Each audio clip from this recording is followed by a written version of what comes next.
Forestry and wildlife. What is forestry and what does it comprise? Forests form the part of the vital natural resources of a country. From time immemorial, forest resources have been a source of human sustenance. They are home to the most amazing herbs, medicinal compounds, natural cosmetics, etc. Forestry and wildlife go together since forests serve as home for wildlife. Forest wealth also contributes significantly to the economy of the country. Specially trained personnel are therefore needed to maintain and regenerate the forest cover, forest wealth, and resources. This involves the services of forestry specialists, forestry management experts, and forest officers. Forestry involves protection of forests and farming of trees to ensure contributing timber supply.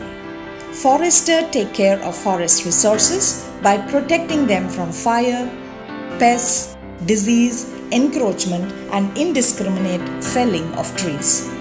In forest and wildlife conservation, people can be employed as foresters, dendrologists, entomologists, ethologists, silviculturists, forest range officers, zoo curators. Specialists can be employed in the government services, as in the jobs provided by the Ministry of Environment and Forest or in forest departments of local governments. The Indian Forest Services is another good option. The Indian Council of Forestry Research and Education (ICFRE) and its affiliated forestry research institutes employ trained personnel. NGOs which have taken up the job of preserving forests also appoint such individuals. Timber or plywood manufacturers also employ forestry specialists as consultants. Organizations such as the food and agriculture organizations hire forestry specialists. Scientists can always opt for research work, while the job prospect in education sector is also bright. Other than career options mentioned above, forestry specialists from India are finding jobs abroad as wildlife consultants. The most important being the WWF or the World Wildlife Fund. Many organizations are hiring Indian personnel for working in countries like Cambodia, Vietnam, South Africa, and other countries. There are numerous avenues for forestry graduates. Armed with the basic degree of biology, they can opt for research.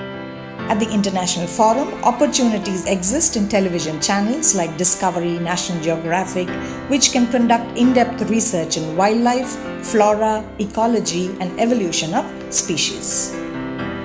In case you're a law graduate, you can choose to become a wildlife lawyer and help in preventing illegal activities like poaching, smuggling of animal products, torture and cruelty to animals, and so forth.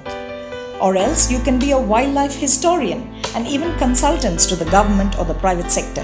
Another upcoming segment is that of wildlife consultants for premier organizations like WWF, Center for the Environment Education in Ahmedabad, Tata Energy Research or the TERI, KPMG hire wildlife consultants to do environment impact assessments prior to their projects.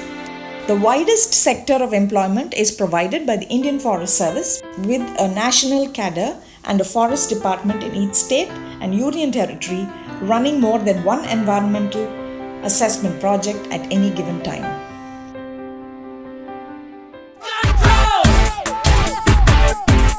Why do we study? What is the end of education? Isn't it careers? But when there are so many careers to choose, how do I choose the right career? How can I make my decision right? My future depends on my decision. Which career is the right choice? Careers are confusing. Should I decide my career based on my potential, my capability, my talent? Or should I focus on what are the opportunities available and work on what are the opportunities in society? How do I choose? Environmental conditions, family conditions, my genes, opportunities. It's also confusing. Careers. A tough choice.